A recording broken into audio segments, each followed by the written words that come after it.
This is OwlUp, where learning happens in minutes, not hours. For a deeper journey, explore all our courses at owlup.co. Now, let's dive in.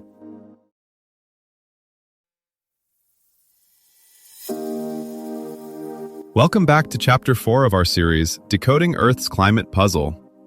In this episode titled Feedback Loops and Climate Change Impact, we're going to explore the fascinating world of climate feedback loops and how they shape our planet's future.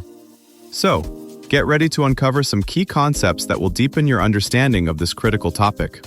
Let's dive in. Right now, ice at the top of the world is vanishing so fast that late summer Arctic sea ice is down to roughly a quarter of what it used to be. Yet the real shock is this: the less ice we have, the more heat we trap.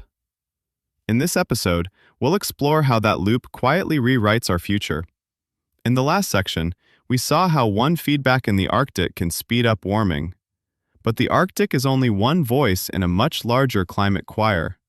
As the planet warms, other parts of the Earth system start to sing louder too, some raising the temperature further, some softening the tune, and some still so uncertain that scientists argue over whether they'll harmonize or clash. Water vapor thickens the insulating blanket around the planet.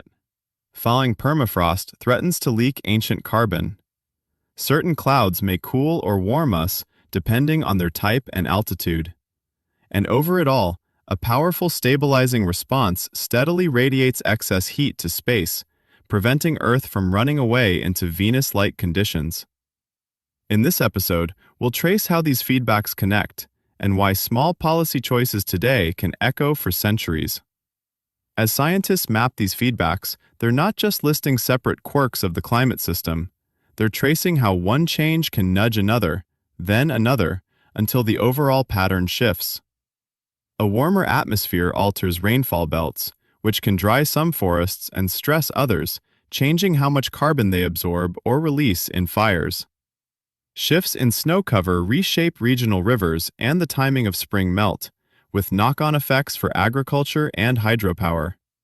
Bit by bit, these links determine whether human emissions trigger a modest warming or unlock a far bigger, longer-lived transformation. Roughly 3/4 of late summer Arctic sea ice volume has vanished since 1979, yet that's only one piece of why scientists worry about feedbacks. The bigger story is how multiple loops stack.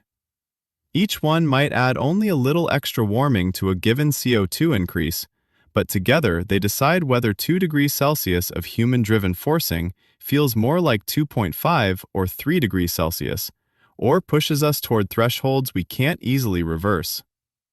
Start with the basic bookkeeping. For every degree the planet warms, the Planck response quietly pushes back, increasing infrared energy sent to space by about 3.2 watts per square meter per degree Celsius. If that were the only feedback, Earth would warm modestly for a CO2 doubling. But it's not alone. Water vapor, clouds, snow, vegetation, and carbon stores all modify how much extra heat stays in the system. When researchers bundle those together in climate models and compare them to past climate shifts, like ice age cycles, they infer an equilibrium climate sensitivity of roughly 2.5 to 4 degrees Celsius per CO2 doubling. Most of that spread comes from uncertainties in feedbacks, especially clouds. A 0.5 degrees Celsius difference in sensitivity may sound abstract, but at global scale, it's the contrast between difficult adaptation and widespread chronic disruption. Some loops also carry tipping points. As permafrost thaws, gradual emissions can accelerate if soils collapse, wetlands expand, or fires become more frequent. Forests stressed by heat and shifting moisture can flip from carbon sinks to sources when drought and pests kill trees faster than they regrow.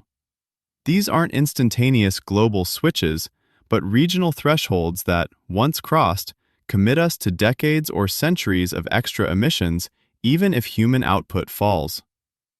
On the other side, certain negative feedbacks may strengthen. Warmer conditions can lengthen growing seasons in some regions, enhancing plant uptake of CO2, until heat, nutrient limits, or water stress offset the gain. The oceans currently absorb around a quarter of our CO2 emissions, but as surface waters warm and stratify, that service weakens. Policy choices today influence how many of these reinforcing loops we actually trigger.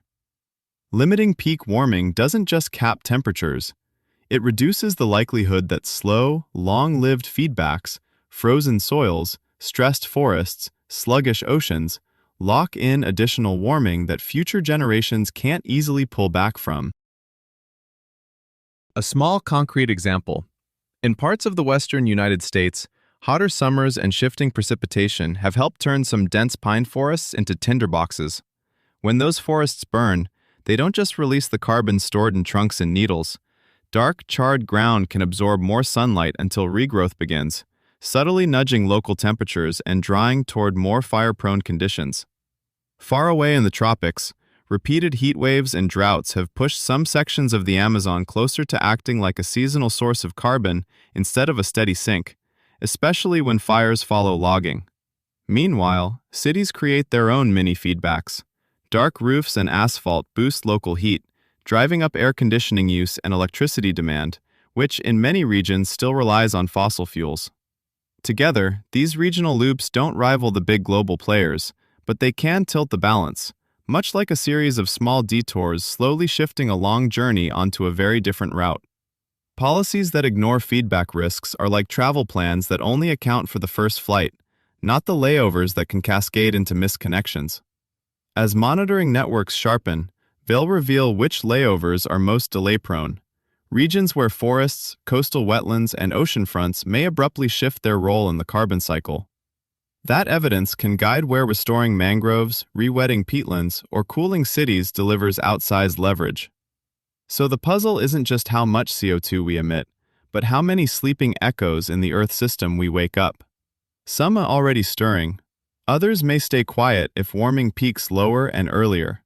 Your challenge this week: trace one local chain, heat to demand to emissions, and ask where a single link could be redesigned to soften the loop. This was OwlUp, your daily step forward.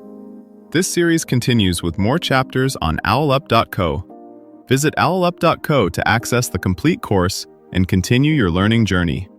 See you there!